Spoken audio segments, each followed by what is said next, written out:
If you ache for truth, goodness, and beauty, if you're hungry for a Christianity with substance and strength, if you long for a faith that's big and bold and biblical and all about Jesus Christ, if you're inspired by the idea of one church that has spanned 20 centuries, 24 time zones, and 2 hemispheres, enfolding every race, nation, and language, then you're considering Catholicism.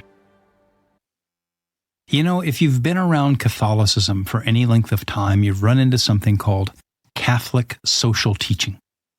It is the Catholic Church's teaching on how society ought to be ordered, how people ought to be cared for in society, about how society ought to be structured and operate, not personal morals, but the morals of a society, is also, at least today, like a Rorschach test. You know, those ink blot things where everyone sees what they want to see in it. So one person looks at Catholic social teaching and sees a call for big government and welfare programs. Another person looks at it and sees a blueprint for turning the world into the Shire from the Lord of the Rings. And both sides claim that they've got the truth of the Catholic faith behind them. And these competing perspectives on Catholic social teaching, they're really tearing us apart instead of bringing us together as they should. Now, I've thought this for a long time, but I've got a new reason to wrestle with this because we've got a new Pope Leo XIV, and he's chosen that name to echo Pope Leo XIII, the guy who kicked off modern Catholic social teaching with his 1891 encyclical Rerum Novarum. And I'm teaching a course at our Catholic Adult Education Academy, looking at this new pope through the lens of the historical papacy. And that means that I'm doing a couple of lectures where we're diving deep into Leo XIII's signature work on Catholic social teaching, Rerum Novarum. And as I was prepping for these lectures, I found myself doing a lot of reflection on why this topic is such a dangerous minefield to walk through. I've not completely avoided Catholic social teaching on this show over the last 400 episodes, but I haven't exactly steered into it either. Why? Because it's a football that gets kicked back and forth, left to right, progressive to conservative in the Catholic world. And this podcast is just not here to add to the noise. My goal is to draw you, whether you're a curious non-Catholic or a cradle Catholic rediscovering your faith, into the heart of Catholicism, the consensus that's held for 20 centuries across 24 time zones, 2 hemispheres, to form one church. And so I tend to stay away from endless debates, like the traditional Latin Mass versus the new Novus Ordo Mass. And that's not because I don't have opinions. I get emails from some of you saying, how come you don't talk about this? Don't you care? Don't you have an opinion? And I do have opinions and I do care. But you can find those fights about the TLM versus the Novus Ordo, about Catholic social teaching, right versus left. You can find those fights anywhere online, 24/7. You know, they're just one click away on your computer, tablet, phone. And they get nasty. And honestly, for me, they get tedious. And I think that Catholic social teaching has that same vibe to it right now. If you say anything about it, someone's going to get ticked off at you. But as I was digging into Rerum Novarum for these upcoming lectures, I couldn't stop thinking about it. So I figured, all right, I'm doing the work on these lectures. I'm doing some reading and writing. So why not get a twofer out of it? Share those reflections here on this podcast with you. And I know that anything I say about Catholic social teaching in today's polarized Catholic world is going to rub someone the wrong way. But here's what I've been chewing on. Let's talk about how we navigate this without losing sight of what it's really all about. So let's start with Rerum Novarum itself. Picture this. It's 1891. The Industrial Revolution is in full swing. Factories are popping up, bellowing smoke into the air with people working, 18-hour days, whatever. The cities are swelling up in People are living in tenements with, gin mills and people drunk in the streets and all the kind of horrible things. Workers are getting crushed, the long hours, the dangerous conditions, children working in these things, wages that barely keep a family fed. And yet at the same time, communism and socialism are starting to gain steam. And they're promising to fix all of this, but their bargain is you have to reject God and private property. And so the world is a total mess. And the church, the Catholic Church, could have just stayed quiet. It could have just focused on spiritual stuff, the sacraments, the Mass, prayer, whatever. But Pope Leo XIII says, no way. So he writes Rerum Novarum, which is Latin for of new things, to lay out a Catholic vision for a just society. And in the Catholic world, this encyclical is a super huge deal. It's not just a reaction to factories on the one hand or socialism on the other hand. It's the Catholic Church stepping into the modern world and saying, we've got something to say about how people live and work and how you build a society around that. And so in it, Leo XIII looked at the chaos and said, neither unchecked capitalism on the one hand, nor godless communism or socialism on the other hand is the answer. Because, he said, both of them can dehumanize people. Both of them treat people as commodities. So capitalism treats workers like cogs in a machine, squeezing them for profit. Socialism crushes the individual under the weight of the collective, stripping away their identity, their individualism, their freedom, their faith. So Leo kind of says they're both wrong. And what does he propose? He proposes a few core principles that go on to become the backbone of Catholic social teaching in the modern world. So first, he talks about the dignity of the human person, especially the dignity of workers. He says every person is made in God's image, so their labor is not just a commodity. They're not just a commodity. Their work is an expression of their God-given worth. Second, he talks about the common good, because he said society isn't just a bunch of individuals all chasing their own dreams or a faceless collective like a giant anthill or beehive.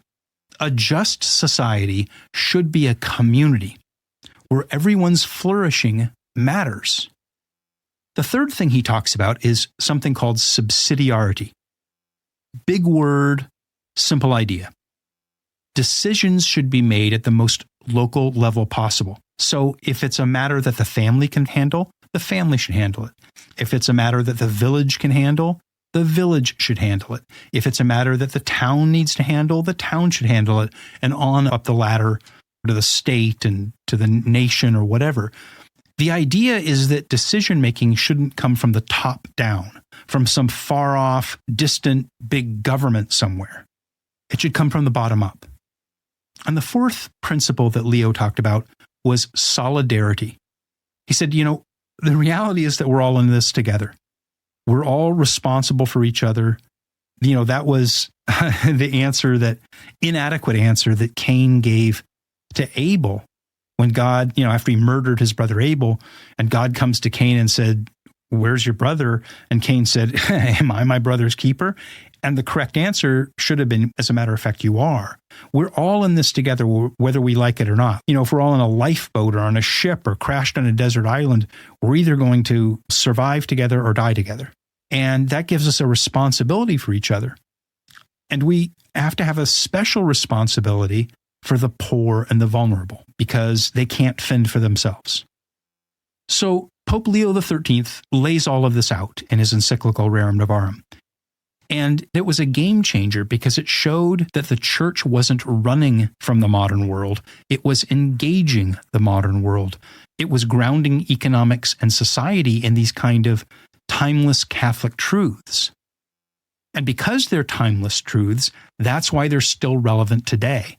And that's why our new Pope Leo's name choice feels like a nod to this legacy. He basically came out and said he chose Leo XIV because he wanted to sort of continue the kind of work that Leo XIII had done. Hey, I just want to take a moment to say that your support keeps this thing going. Look, this show is 100% listener supported. We don't run advertisements. And so if it's helped answer your questions or deepen your faith or moved you along the road to Rome, like it has for so many people that I hear from, would you click the PayPal donate button in the show notes or on the website at consideringcatholicism.com? Together, you and I, we can educate, equip, and excite more people about historic Catholic Christianity.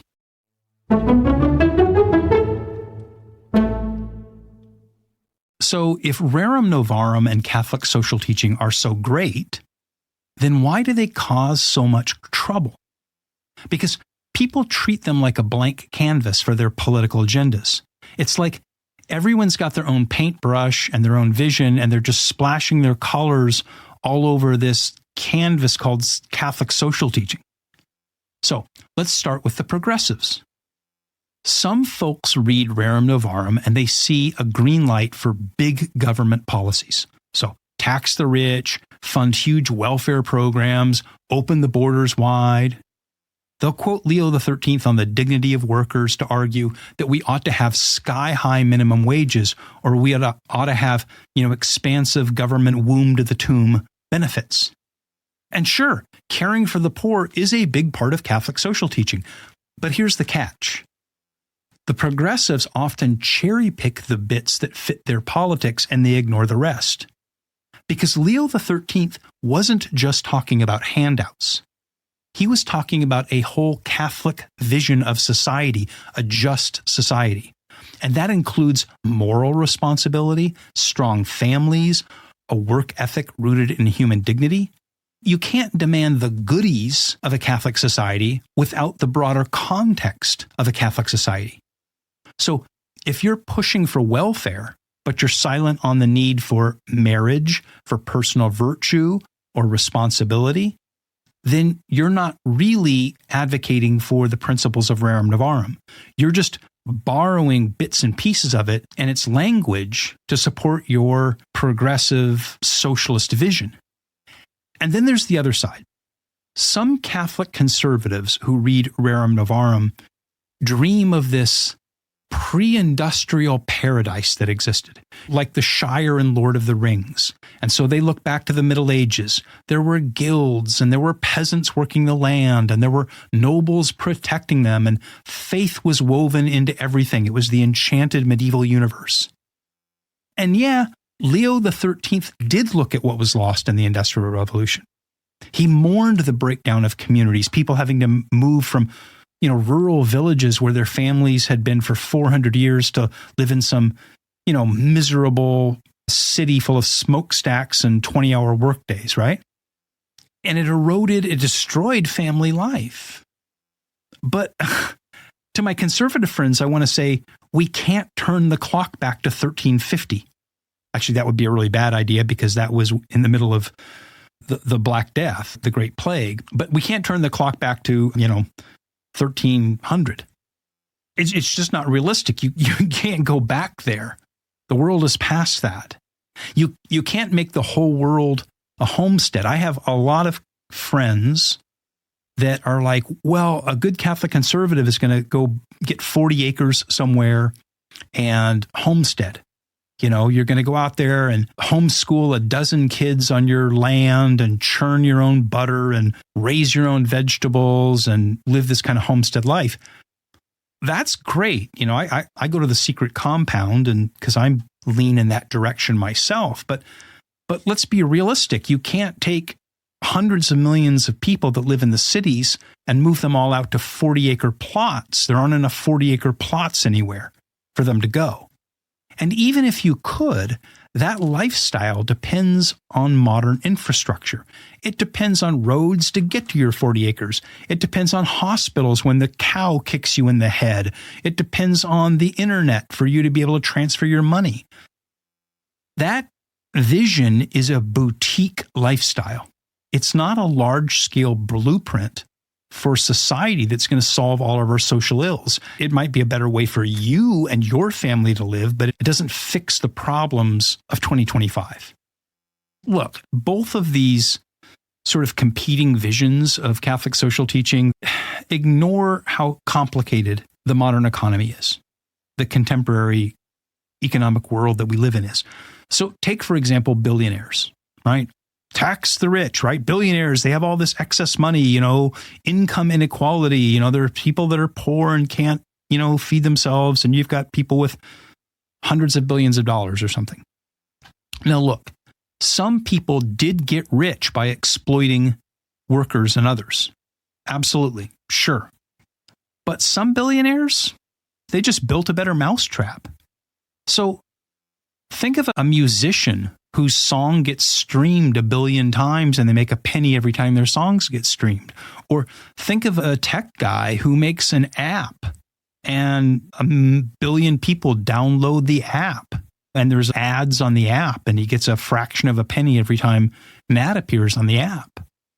Look, I actually worked with a billionaire tech guy from the West Coast, and he invented a piece of software that helped hospitals transfer their records back and forth between the doctor's offices and the hospitals and the labs.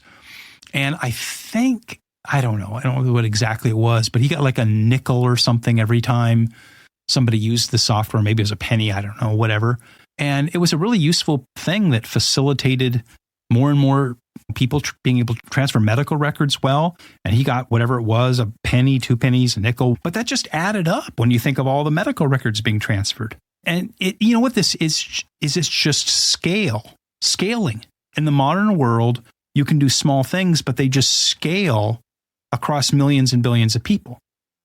So are we saying that we should cap that? Like nobody should earn more than 1 penny for their song or their app? Or they should earn nothing? They should just create songs and apps and give them away? Or are we saying that the government should swoop in and take it all above some arbitrary cap? Like once you've made $1 million, the government gets everything after that. Look, that's not what Rerum Novarum says. Rerum Novarum is about justice. It's about fairness. It's not necessarily about punishing success.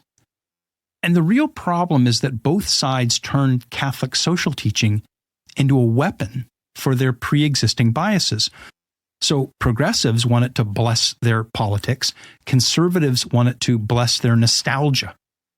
And ordinary Catholics, like you and me, are left scratching our heads wondering how to apply all this stuff without picking a tribe to belong to. It's like the endless fights over the Latin Mass. You can find those debates anywhere online. They're just a click away. And honestly, they're just tedious. Catholic social teaching gets the same treatment.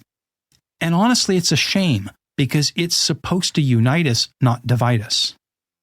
Okay, so I'm complaining about all of this, but someone's saying, okay, well, Greg, what do you propose? How do we cut through this noise? How do we take Rerum Novarum and Catholic social teaching and actually live it out, make it practical in 2025 without getting sucked into political mudslinging? And I think it goes back to those first principles that Leo XIII laid out and applying them to our own lives first, not to our voting booths primarily. Here's the thing. Just like the Industrial Revolution reshaped the world in ways that no one could have predicted in 1891, 21st century technology like AI and robotics is changing everything. And it's a mixed bag. And so we need these kinds of timeless principles more than ever to navigate it with reason and discernment and scripture and tradition and well-formed consciences without everything being politicized into, a political platform. So let's unpack those principles once again. So first, the dignity of work and workers. Every person's labor matters because every person is made in God's image. So whether you're a CEO, whether you're a barista, whether you drive Uber a few nights a week, your work has value. And that means that employers should pay fair wages, not because the government forces them to, but because it's the right thing to do. But it also means respecting people's choices.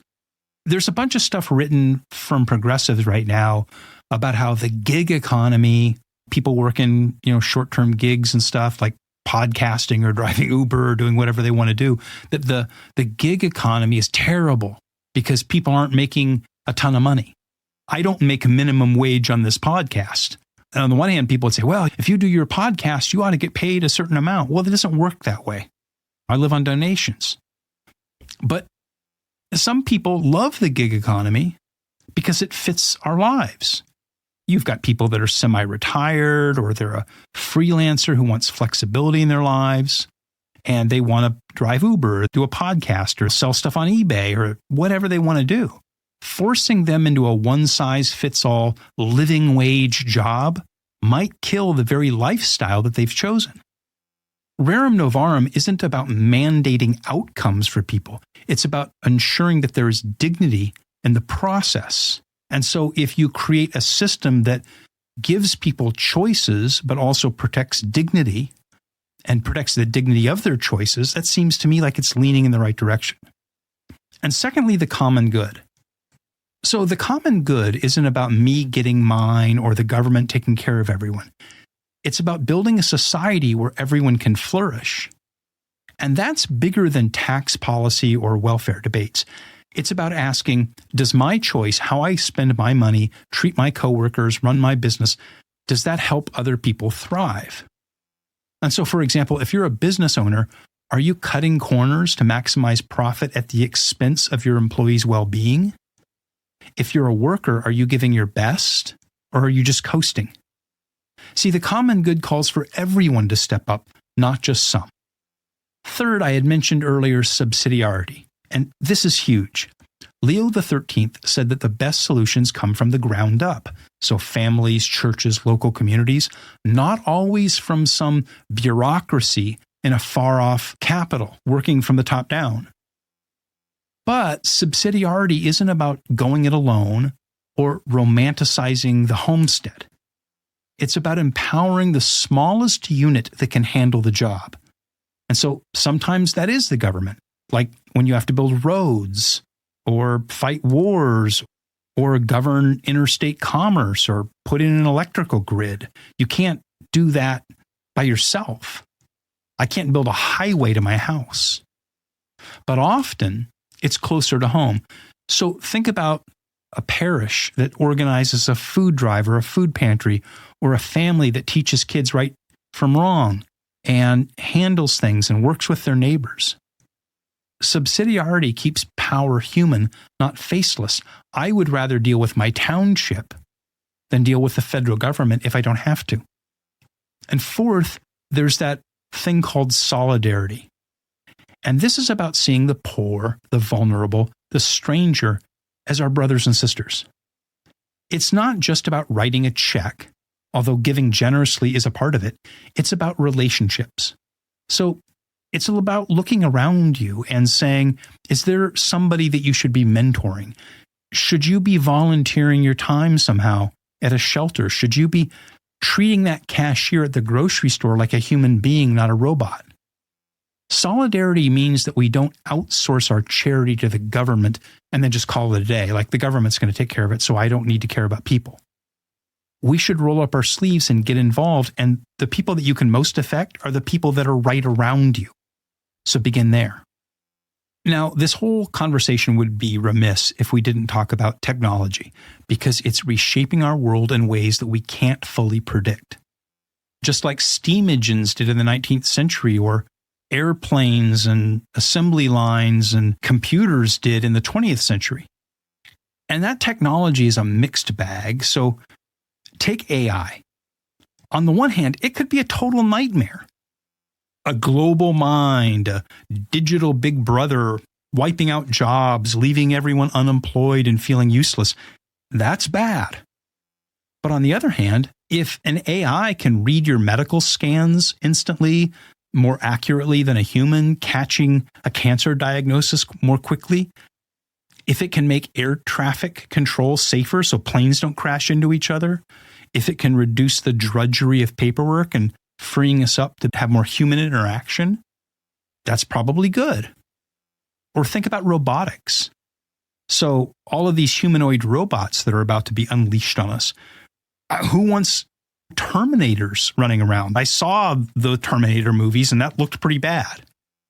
But a robot helper that helps an elderly or disabled person stay in their home, helping with cooking or cleaning or shoveling snow off their driveway or reminding them to take their meds, that might be a good thing. You see, nothing about this is simple. Simplistic takes on Catholic social teaching, whether it's tax the rich or let's go back to the Middle Ages, none of that really helps. What we need are these principles of dignity and common good and subsidiarity and solidarity. We need those to guide us, not to give us pat answers, but to help us to make prudential decisions with reason and discernment that are rooted in scripture and tradition and well-formed consciences. So, for example, if AI eliminates a job, how do we protect the worker's dignity while embracing some of the benefits that technology may bring? If a robot helps someone live independently, how do we ensure that it strengthens community, with that person and not replace it so they just live in their house with a robot, never see another human being? None of these are easy questions, but Catholic social teaching, the principles, if applied correctly, can give us a framework to wrestle with them in a faithful way. Applying all of this in 2025 is not about solving global economics or turning back the clock. It's about living these principles where you are. So treat the people in your life, your boss, your neighbor, the guy delivering your pizza, with respect. Ask, is this choice good for my community and not just for me? Give generously, but also give of your time, your attention. And when it comes to politics, don't let Catholic social teaching become weaponized. Vote your conscience. Be informed by these principles, not a party line. Neither unchecked capitalism nor socialism lines up with Rerum Novarum. Both of them can forget the human person at the center, and that's what it's about. As I was prepping this lecture on Rerum Novarum that I'm doing and then prepping for this episode, I kept thinking about our new Pope Leo. He's stepping into a polarized world just like Leo XIII did. And his job isn't to endorse one side, either the progressives or the conservatives or otherwise. It's to call us back to these principles: dignity, common good, subsidiarity, solidarity. Because that's what Rerum Novarum did in 1891, and it's what Catholic social teaching still does today if we will let it, especially as technology reshapes our world in ways that we cannot predict. And preparing for this episode reminded me that Catholic social teaching isn't about winning arguments or picking fights. It's about finding a way to live faithfully in a messy, increasingly tech-driven world. You and I don't need to fix everything. We just need to start where we are. So live with dignity, build community. Let these principles shape your heart, not just your politics. If we do that, Catholic social teaching stops being a Rorschach test for our biases, and it can become a roadmap, a way to live as Catholics in any age, including this one. So, thanks for joining me today. Until next time, keep considering Catholicism.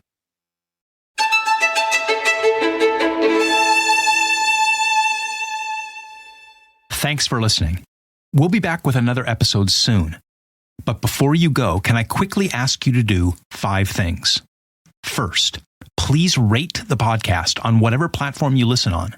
That really moves it up in search rankings. Second, please write a review on either Apple Podcasts or on our website, consideringcatholicism.com. That encourages others who are searching for a Catholic podcast to try this one out.